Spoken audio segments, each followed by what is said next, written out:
Leyendo los relatos clásicos, es fácil darse cuenta de que del mismo modo que nosotros hoy sabemos cosas que ellos no sabían, ellos debían de estar al corriente de un par de cosas que nosotros hemos perdido de vista. La ficción. Los clásicos, desde luego, no se asustaban con facilidad. Mona León Siminiani. Cuando se les aparecía un fantasma en el pasillo, tenían claro que generaciones enteras convivirían con él. Tenían un mundo más directo, pero también más aislado y más inexplicable que el nuestro. Seguramente no había tantas preguntas, por la sencilla razón de que no había tantas respuestas. Una sombra era un fantasma, un espectro, un animal salvaje, una bestia del Averno. Y cuando alguien tenía un arrebato, no era un ataque de nervios o un estado disociado, era directamente una posesión. Lo cual nos deja clara una cosa: la mayor beneficiada de que no todo tenga un nombre científico siempre es la misma: la imaginación. El ser en el umbral, de H.P. Lovecraft. Una libre adaptación de Negra y Criminal. Silencio. Silencio en la sala. Damas y caballeros, se reanuda el juicio del pueblo contra el señor Daniel Upton. Tiene la palabra el abogado defensor, señor Julius Pearce. Puede proseguir con su... ¿Estás nervioso, Daniel? Muchas gracias. No, bueno, no sé. Yo Tranquilo, aún no sabemos lo que ellos creen. Señoría, miembros del jurado, hoy demostraremos que mi cliente, el señor Daniel Upton, pese a haber reconocido públicamente que disparó 6 veces sobre su amigo Edward Pigman Derby, es inocente de los cargos de asesinato que se le imputan. Silencio. Silencio en la sala. Prosiga, abogado. Sí, he dicho inocente de los cargos de asesinato. Y lo demostraremos, del mismo modo que demostraremos que si de algo se puede considerar culpable a mi cliente, es de intentar librar al mundo de un horror impensable del que solo él ha sido testigo.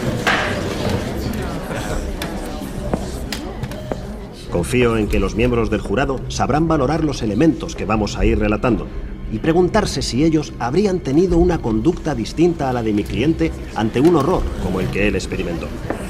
Mostraremos, con pruebas y testimonios, que los comportamientos de Edward Derby y su esposa Asenath eran tildados como mínimo como extraños por todos los testigos que hemos podido encontrar. Demostraremos que ni siquiera la policía pudo explicar quién o qué visitó a mi cliente en su casa la noche de autos. Y como les decía, demostraremos que Daniel Upton no es el asesino de Edward Derby, sino un vengador y un héroe que probablemente haya evitado un horror que podría haber causado una insospechable devastación en toda la humanidad.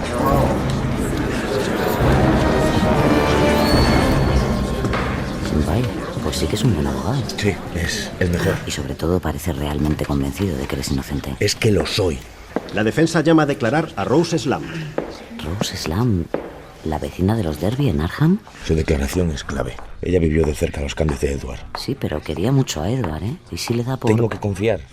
¿Jura usted decir la verdad, toda la verdad y nada más que la verdad? Lo juro. Señora Slam, ¿conocía usted al señor Edward Pigman Derby, el hombre de cuyo asesinato se acusa a mi cliente? Sí, señor letrado. ¿Puede contarle al jurado cuál era su relación con la víctima? Nosotros vivíamos en Arkham y éramos prácticamente vecinos de la familia de Edward. Y yo le conocía desde la infancia. ¿Podría en tal caso describirnos cómo fue la infancia de Edward Derby? Pues Edward era unos años menor que yo. Era hijo único y quizás un poco frágil físicamente. Sus padres le dedicaban todos sus cuidados. Era raro verle fuera de su casa sin su niñera. Excepto contigo, Daniel. Contigo sí que jugaba. ¿Podría decirse que era un chico peculiar? Supongo que sí. Era reservado, muy reservado, pero al mismo tiempo un estudiante genial. Se refugiaba mucho en su imaginación. A los 7 años escribía unos poemas tenebrosos y fantásticos. Los profesores le adoraban. ¿Qué relación tenía la víctima con Daniel Upton, el acusado? Eran muy amigos. A los dos les gustaban las historias terroríficas y se reunían para leerlas. Recuerdo que todas las tardes Edward visitaba a Daniel. Desde casa siempre le oíamos llamar a la puerta. Incluso tenían una señal secreta. Es verdad. ¿Cómo empezó aquello de la contraseña? En realidad solo la usaba él. Le gustaba llamar con la vieja aldaba de la puerta en vez de con el timbre. Claro, como en las películas de terror. Sí. Era muy de Edward hacer ese tipo de cosas. Pasaron juntos toda su infancia y juventud hasta que los dos se licenciaron. Edward estudió literatura francesa e inglesa y Daniel arquitectura, pero aún así siguieron muy unidos. Edward empezó a publicar relatos y se convirtió en un escritor medianamente conocido. Y Daniel empezó a trabajar en un estudio y se casó. ¿Y Asenath Waite, la mujer de Edward, en qué momento aparece en esta historia? Pues aún pasaron algunos años, porque Edward era muy tímido con las mujeres. Ese es Edward, Daniel. Este es el momento en el que viene a hablarte de Asenath. La acaba de conocer. ¿Asenath Waite? Sí, ¿La hija del viejo Ephraim Waite? la misma. Pero, Edward, esa chica... ¿Qué? ¿Me vas a venir con lo que todo el mundo? No. Quiero decir que es mucho más joven que tú, ¿no? ¿Dónde la has conocido? En las reuniones literarias de la universidad. Nos interesan las mismas cosas. Y me gusta mucho, Daniel. Tienes que conocerla. Es lista, inteligente, misteriosa. Sí, sobre todo misteriosa. Y más con esa familia, joder. ¿De dónde provenía la señorita Asenath Waite? Era descendiente de una familia adinerada de Innsmouth, una población cercana de la que se contaban leyendas extrañas, historias sobre pactos con el diablo, seres no del todo humanos. Oye, ¿y has estado en la mansión del viejo Ephraim? Mis padres contaban que antes de que muriera, sus ventanas siempre estaban tapiadas con tablones y que se oían voces en el interior de la casa. ¿Qué va? Eso son tonterías de la gente. Hombre, Edward, cuando el río suena... Te digo que no. Asenath me ha contado que es cierto que a su padre le interesaba la magia y que incluso decía que podía causar temporales en el mar. Pero no hay nada más. Uy, sí que hay algo más. Hay muchas cosas más. Bueno, yo he oído que Asenath también presume de saber provocar tormentas y que en la universidad hipnotizaba a sus amigos haciéndoles hablar con su propia voz. Eso son estupideces. La gente condena todo lo que se sale de su mundo minúsculo de supermercados y televisión. Es inútil, Daniel. Está enamorado. Y de hecho me parece que ha venido aquí para contarte algo más. Pero yo he venido aquí para comunicarte otra cosa. ¿Qué es esto? Ábrelo y verás. El señor Edward Derby y la señorita Asenath Waite se complacen en invitarle a su enlace matrimonial. ¿Te vas a casar? Entenderé si no quieres ir. No. Por supuesto que iré. Me alegro, porque de hecho quería pedirte que fueras mi testigo. Claro, Edward. Si tú eres feliz, yo... Soy muy feliz, Daniel. Entonces, cuenta con ello.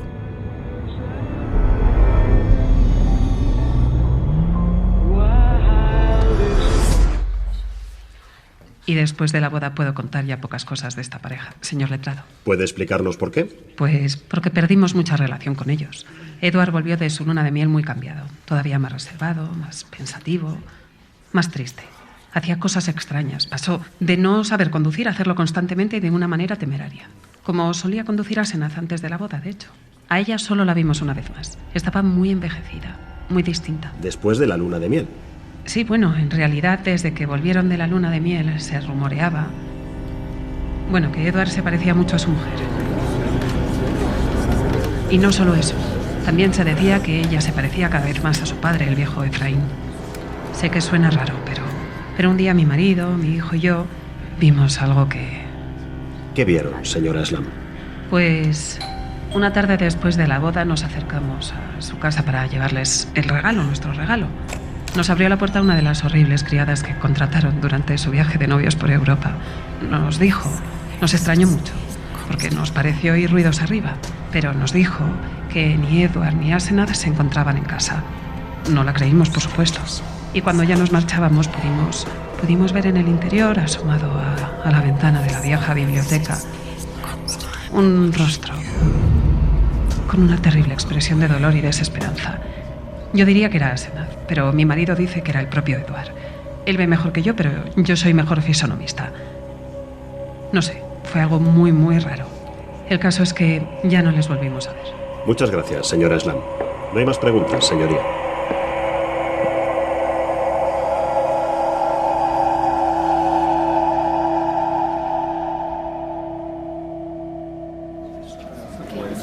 ¿Cómo lo has visto? ¿Estás más tranquilo? No ha ido nada mal, ¿eh? No sé, el jurado me pone nervioso, no sé interpretar lo que piensan. Bueno, ese es su trabajo. Pero no te preocupes, todo lo que ha contado Rose Slam ayuda a entender lo que hiciste. Pero ellos creen que soy un asesino. Puede, pero todavía no lo saben todo. Te creerán, ya verás. Daniel, vamos a interrogar ahora al criado de Edward y después te toca a ti. Quiero que estés tranquilo. Estoy tranquilo. Pues sigue así. La defensa llama a declarar al señor Lewis Barrison.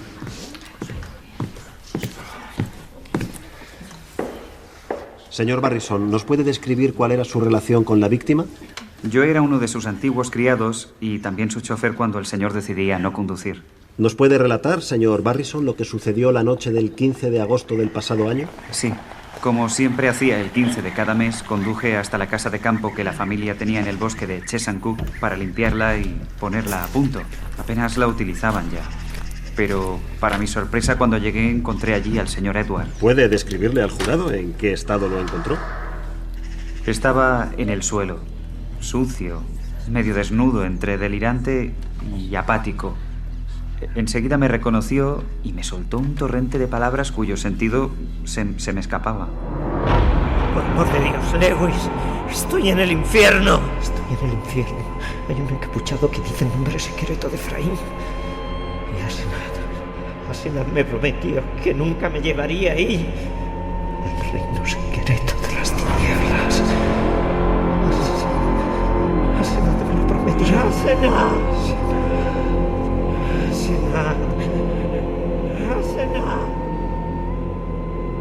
Estuve más de una hora intentando tranquilizarle. Me acerqué al pueblo para comprarle algo de ropa y al día siguiente volvimos a Arkham. Durante el viaje se sumió en un reconcentrado silencio. Ya de noche, cuando pasábamos por Portland, el señor Edward masculló una ristra de insultos destinados a su mujer, la señora Asenat. Días más tarde me enteré de que no era la primera vez que alguien traía a casa al señor desde tremendas distancias. Tengo entendido que el señor Daniel Upton también tuvo que hacerlo en alguna ocasión. ¿Cómo describiría la relación en este tiempo entre Edward Derby y su esposa? Como muy tirante. Apenas se veían. Yo creo que estaban separados. El señor Derby evitaba a su mujer. ¿Y con el acusado, el señor Daniel Upton? El señor Daniel venía a menudo a visitar al señor. De la señora Asenat prácticamente no hablaban. Ese asunto desagradaba profundamente al señor Edward. Las conversaciones se concentraban exclusivamente en los viajes que ambos planeaban realizar en verano. Pero a mí eso de los viajes... De hecho, la salud del señor no progresaba con la rapidez deseable. Tenía algunos momentos de alegría, pero enseguida le seguían ataques de histeria y estados de depresión.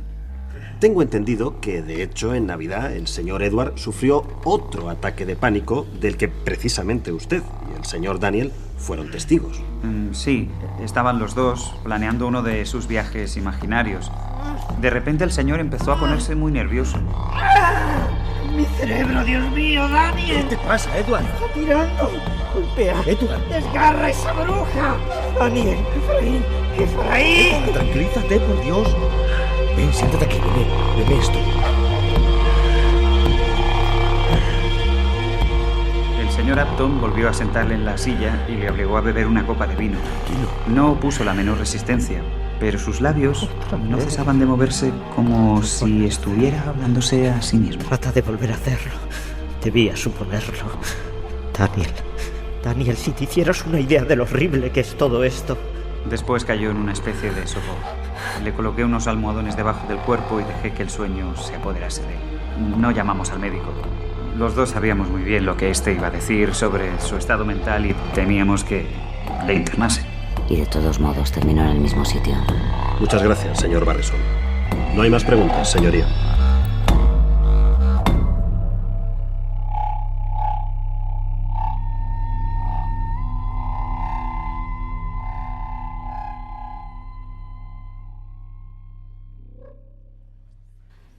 Me temo que ahora es tu turno, Daniel.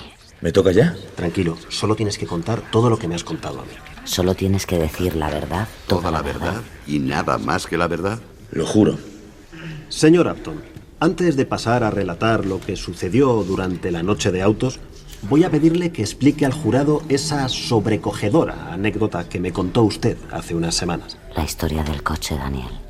Esa noche. Señor Upton, ¿qué le sucedió a usted la noche del 5 de noviembre de hace 2 años?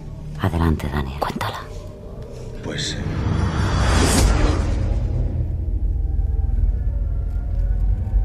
Edward y yo volvíamos de una cena con unos amigos comunes. Yo conducía. En el primer tramo estuvimos comentando la cena. Él parecía un poco tenso, ajeno, pero dentro de lo normal. Pero poco a poco empecé a notarle más callado, como abstraído. ¿Estás bien, Edward? No nos queda ya mucho para llegar.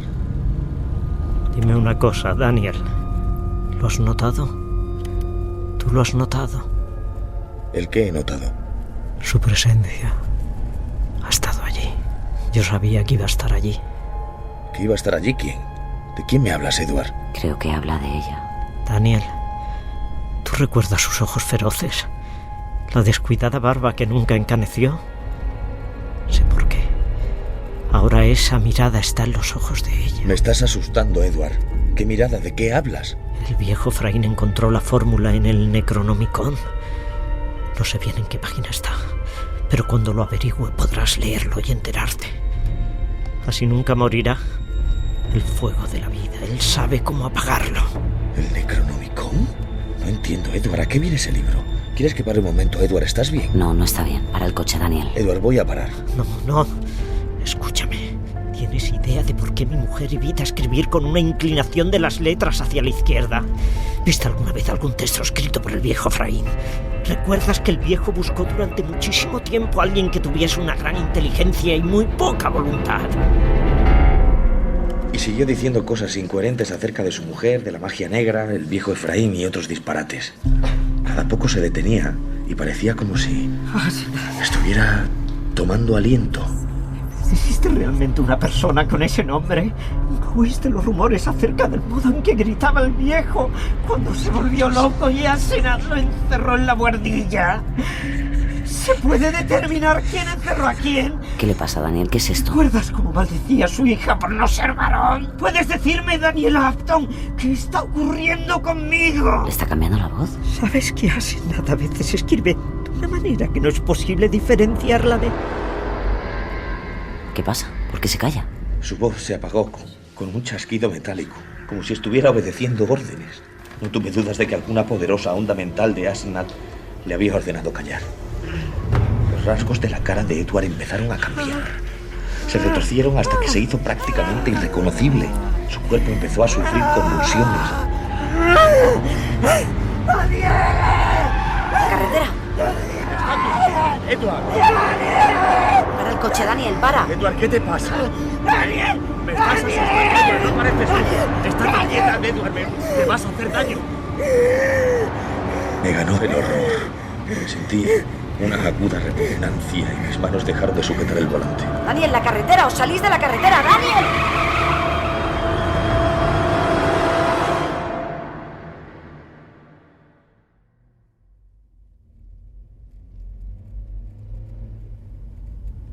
Creo que perdí el conocimiento por unos segundos. Cuando volví en mí, estaba en el asiento del copiloto. No recuerdo cómo llegué allí, pero al volante estaba Edward. Bueno, una monstruosa criatura que se parecía a Edward y a Asenat y al viejo Efraín. Espero que no te preocupes por el acceso que tuve hace un rato, mi querido Upton. Sabes muy bien cómo son mis nervios. ¿Cómo? ¿Pero qué es esto? Te pido disculpas por las molestias que te he causado y te agradezco mucho que me lleves a casa. Este no es Edward. ¿Quién eres tú? ¿Dónde está Edward? Te pido que olvides todas las majaderías que haya podido decir acerca de mi mujer y en general todos los demás dislates con que te haya abrumado. Ok, déjalo, Daniel. Ahora lo primordial es llegar vivo a casa.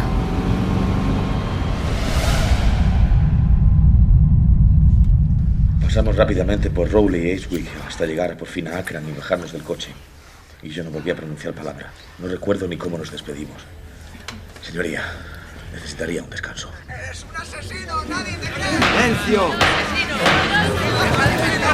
¡Silencio o haré desalojar la sala! ¡No lo vas a pagar! ¡Podrías esconderla! Señor letrado, pueden tomarse un minuto de descanso. No me creen. El jurado no me cree. Cuando les cuentes la historia entera te creerán. Vaya si te creerán.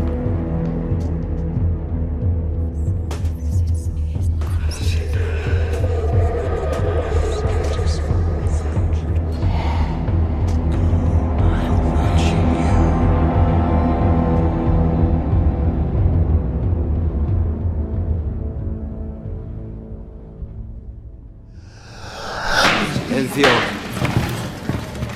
Señor Upton, vamos a continuar. ¿Se encuentra usted ya en condiciones? Sí, gracias, señoría.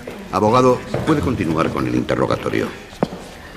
Señor Upton, quiero que le cuente al jurado cómo fueron sus últimos encuentros con el señor Edward Derby. Semanas después de la crisis que acabo de relatar, tuvo lugar el episodio del bosque con el señor Barrison y unos cuantos ataques más.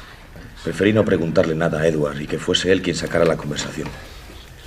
Unas semanas más tarde me dijo que había hablado con su mujer, Asenath. Amigo Daniel, no te he contado que hace unos meses, mientras los criados estaban ausentes, hablé con Asenath y le arranqué la promesa de que me iba a dejar tranquilo. Se puso furiosa, pero no tuvo más remedio que hacerlo. Hizo las maletas y salió para Nueva York.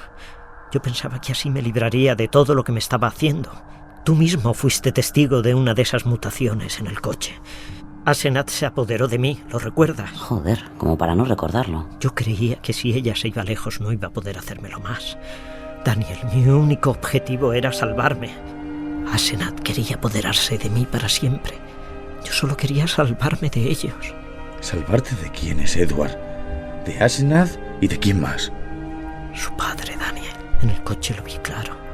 Ella no es Asenath, sino el mismísimo viejo Efraín. El viejo se refugió en el cuerpo de su hija cuando sintió que iba a morir. ¿Lo entiendes? Igual que ella pretende hacer ahora conmigo. ¿Acaso no has visto relucir muchas veces en los ojos de Asenath los diabólicos ojos del viejo? ¿No te has fijado en que esa misma mirada aparece en mis ojos cuando ella se apodera de mí? Reconozco que en esos momentos yo creía que Edward estaba completamente loco.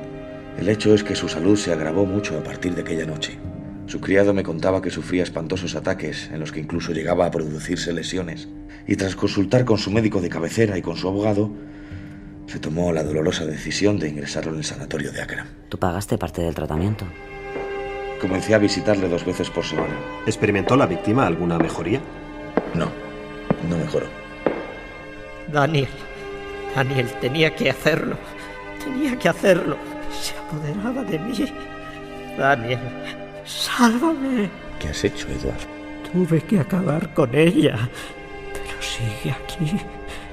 Todos siguen aquí. Dios, no tienes remedio. Se encontraba en ese estado tan opuesto a su forma de ser. Era la misma mirada de Asenath y del viejo Efraín. Dice usted que estaba ante el alma de Asenath. Entonces, ¿dónde estaba el verdadero Edward? Eso mismo me pregunté yo. ¿Quién era el ser que me miraba a través de los ojos de Edward? Comencé, a obsesionarme con que Edward pudiera salir en libertad. ¿Qué sería capaz de hacer? Y sí, ellos tenían planes para él. Y fue una noche cuando el más espantoso horror se abatió sobre mí. ¿Qué pasó esa noche? El teléfono sonó al filo de la medianoche. Descolgué el auricular. ¿Sí? Pero no parecía haber nadie al otro lado. Ya estaba a punto de colgar cuando... Espera. ¿Oyes eso? Creí captar un tenue gemido al otro lado de la línea. Un quejido que daba la impresión de querer pronunciar una palabra o una sucesión de sílabas. ¿Hay alguien ahí? ¿Hay alguien? ¿O algo? No puedo oírle. Cuelgue, por favor, y llame otra vez. Habían colgado. Cuando comprobé el número desde el que se había hecho la llamada, me di cuenta de que era el de la vieja casa de Crowninshield. ¿Crowninshield? Pero esta noche no deberían estar allí los criados. Allí no debería haber nadie. Fui a la casa enseguida.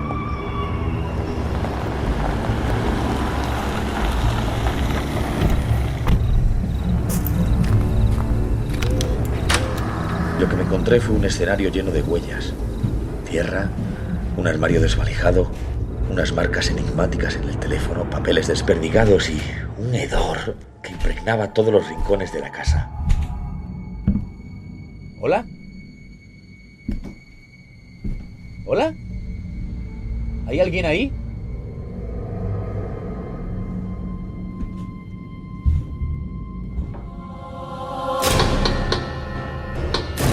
Es la contraseña de Edward, es él, corre.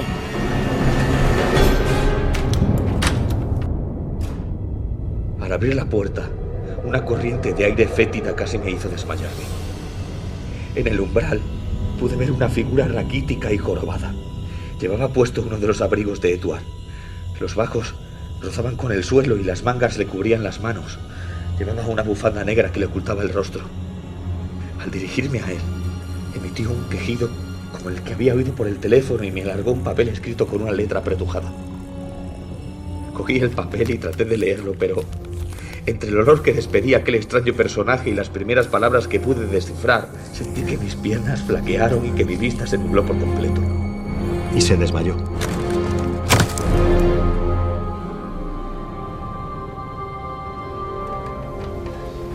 Cuando recobré el sentido, me hallaba tendido en el suelo con aquella hoja de papel entre las manos.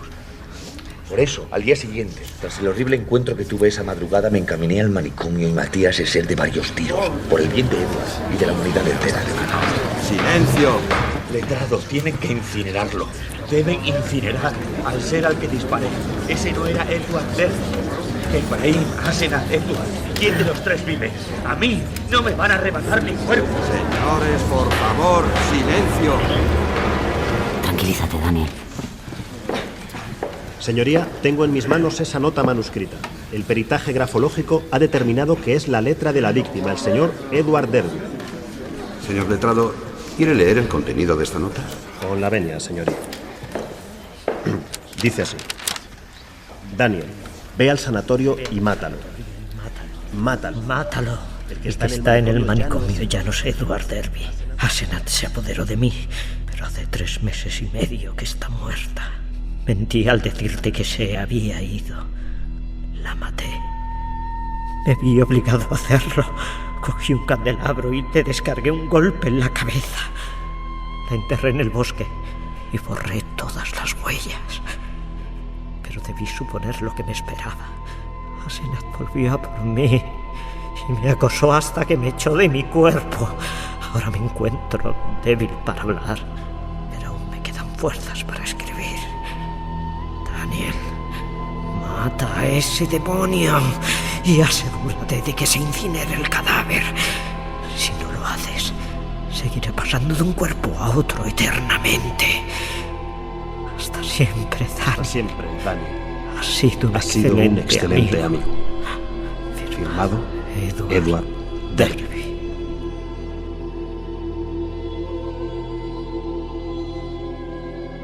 Lo que la policía científica encontró en el umbral de la casa de Crowninshield, cubierto por las ropas de Edward, fue un deforme amasijo de carne y huesos y un cráneo aplastado.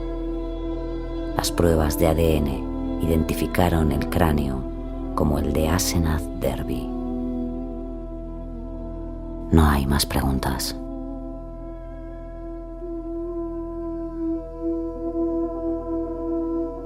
El ser en el umbral, de H.P. Lovecraft.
Negra. ¿Hablas miedo? Y criminal.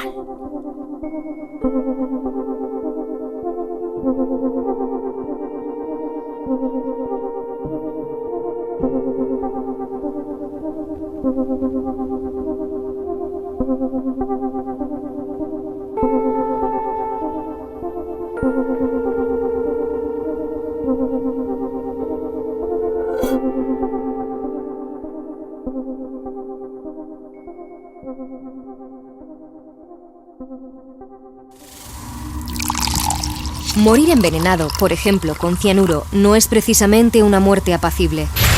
Quizá parezca elegante de puertas afuera, pero la verdad es que un torrente de sensaciones angustiantes se sucederán en el fuero interno de la víctima. Le esperan 60 minutos de lenta agonía. Durante este lapso de tiempo, el cianuro recorre el cuerpo robando todo el oxígeno y formando un complejo estable de citocromo deoxidasa, una enzima que impide aprovechar el oxígeno en sangre y que causa la asfixia de las células. En los primeros compases aparece un intenso dolor de cabeza. La respiración se acelera y el ritmo cardíaco va en ascenso. Pasados unos minutos, se siente una intensa quemazón que dará paso a una atroz sensación de frío. La temperatura cae en picado y se pondrán azules los labios, la cara y las extremidades. Para entonces, las células mueren por millones debido a la falta de aire. Tan solo falta un suspiro para que todo se funda a negro.